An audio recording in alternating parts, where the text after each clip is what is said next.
রাত পোহালেই এসএসসি 26 ব্যাচের ইংরেজি পরীক্ষা।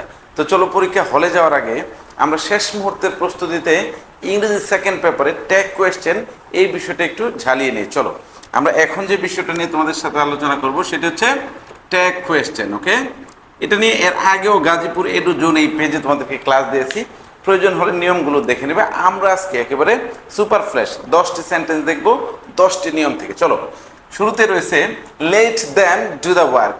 Late them do the work, তো তোমরা জানো আমরা এর আগে পড়ে এসেছি লেট যুক্ত, অর্থাৎ লেট দিয়ে যদি দ্যাম অথবা লেট মি অথবা লেট হিম অর হার অথবা লেট দিয়ে যদি কোনো নাম থাকে তাহলে কি হবে, শেষ মুহূর্তে প্রস্তুতি জেনে নাও, এগুলো থাকলে হবে উইল ইউ, তোমাকে আর অন্য কিছু ভাবতে হবে না, কি হবে উইল ইউ।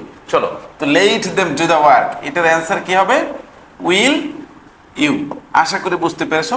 তোমরা শুরুতে প্রদত্ত সেন্টেন্সটা কমা পর্যন্ত লিখবে, তারপরে অ্যান্সারটা লিখে প্রশ্নবোধক চিহ্ন দিয়ে নিচে আন্ডারলাইন করে দেবে। Okay, he let me do it, he let me do it, এইখানে লক্ষ্য করো লেট হচ্ছে ভার্ব, তো লেট লেট লেট প্রস্তাব বা কোনো কাজ করা অর্থে বসে।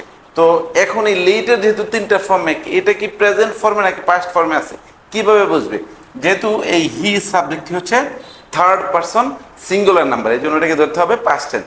যদি সেটা প্রেজেন্ট টেন্স হতো তাহলে এটার সাথে এস থাকতো, লেটের সাথে এস থাকতো, নাই হিসেবে এটা পাস্ট ইনডিফিনিট। তাহলে পাস্ট ইনডিফিনিট টেন্সের অক্সিলারি ভার্ব আমরা কি লিখি মনে আছে তোমাদের নিশ্চয়ই, তাহলে কি হবে did, didn't he, didn't he.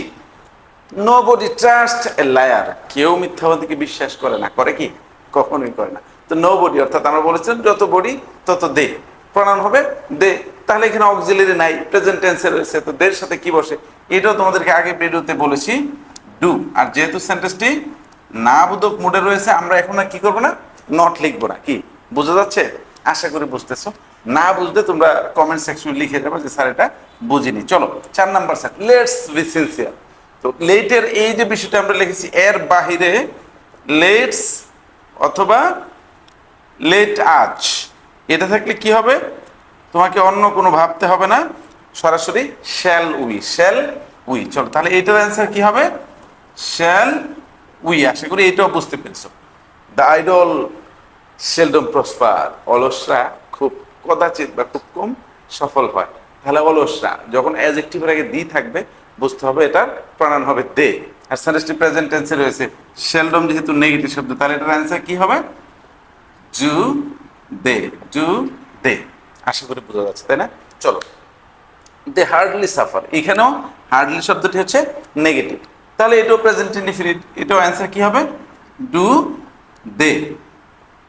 চলো 7 number, I am not a dancer. এই জায়গায় কিছু কথা তোমরা পড়েছো যে এম থাকলে আর এন্ড হয়, কখন যখন এম কে আমরা না বোধক করবো, কিন্তু সেন্টেন্স যদি না বোধক থাকে তখন আর লিখতে হবে না, সরাসরি এম লিখতে পারবে। তাহলে কি হবে এটা এম আই, অ্যান্সারটা কি হবে এম আই।